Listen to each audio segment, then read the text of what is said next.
Hello, I'm Simon Whistler. You're watching Today I Found Out, and in the video today, bonsai. Long before the bonsai art form of creating miniature trees came to Japan, the wealthy in China were perfecting their craft known as penzai or penjing. The former means tray plant and the latter means tray scenery. It is from the Japanese pronunciation of penzai that the word bonsai ultimately derives, bon meaning tray-like and sai meaning planting. The Japanese equivalent of penjing is bonkei, meaning tree landscape. In the earliest form of penjing, first emerging as a developed art form around 600 to 700 AD in China, people would collect native trees and grow them in small containers as part of elaborate miniaturized landscapes. Those tiny landscapes were often given as gifts among China's elite.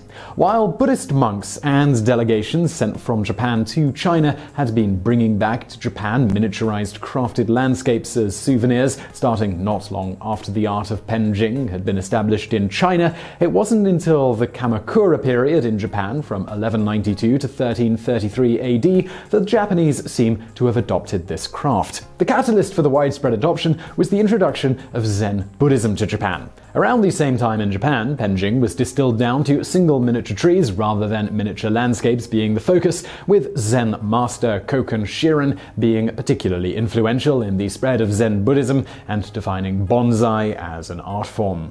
Besides not strictly being invented in Japan, another common misconception about bonsai trees is that they are genetically dwarfed. Instead, they are regular tree and shrub species, traditionally pine, maples, and azaleas, which are manipulated using pruning techniques, including extensive root pruning to dwarf and shape the plants. While there are many different styles of bonsai, keeping everything balanced is key for whatever type and shape of bonsai tree that is grown. This relates to Mr. Miyagi's lessons to Daniel-san about balance in the Karate Kid and using the baby trees, as Daniel puts it, as a tool for it. For instance, if a leaf or a branch is disproportionately large given the size of the tree, throwing the whole thing out of balance, it should be removed. One should also hide any signs of pruning so that the resulting tree looks like it was just naturally grown that way and is a perfect to scale miniature version of what the full-size version of the tree would look like. Once Japan adopted the craft from China, it began to spread among all classes of Japanese society.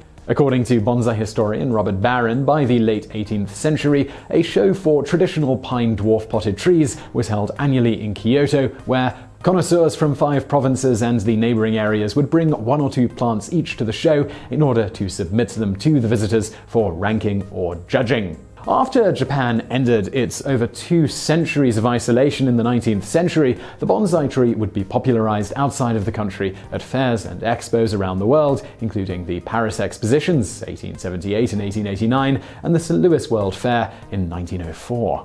Now, World War II, it proved both a blessing and a curse to the growth of the bonsai art form. On the major downside, many growers did not continue in this line of work after the war, and numerous extremely old bonsai trees were destroyed. Some effort was given to preserving them, however, such as workers at the Tokyo Imperial Palace continually pouring water over and ultimately rescuing some of the remarkable imperial collection as the palace was burning around them after the Allied bombing of Tokyo on May 25, 1945.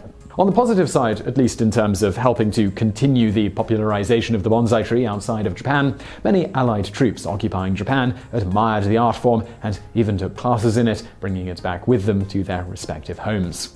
More recently, the art form has been popularized in cinema with, of course, the Karate Kid leading the way. Today there is a World Bonsai Convention that takes place every 4 years to showcase the best bonsai masters and their work internationally. Washington, D.C. also houses the National Bonsai and Penjing Museum, dedicated to the miniaturized trees and landscapes. If you visit the Tokyo Imperial Palace and tour their bonsai collection, you can spy some of the finest specimens in the entire world, including one of the oldest known bonsai trees, the Third Shogun, which is a 5-needle pine that has been steadfastly maintained for an astounding 5.5 centuries. And now for a bonus fact.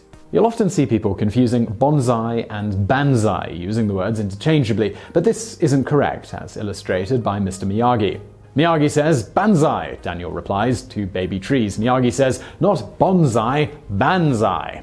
The former, of course, is more or less the baby trees, as Daniel stated. The latter is simply an exclamation, not unlike hurrah, or more aptly, long live, though it literally means 10,000 years. Like the art of bonsai, this expression was adopted by the Japanese from China, where it was originally just an expression used to wish long life to the Emperor of China.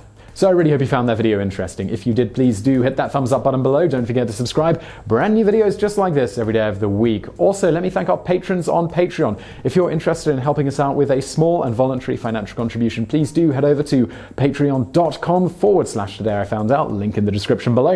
And as always, thank you for watching.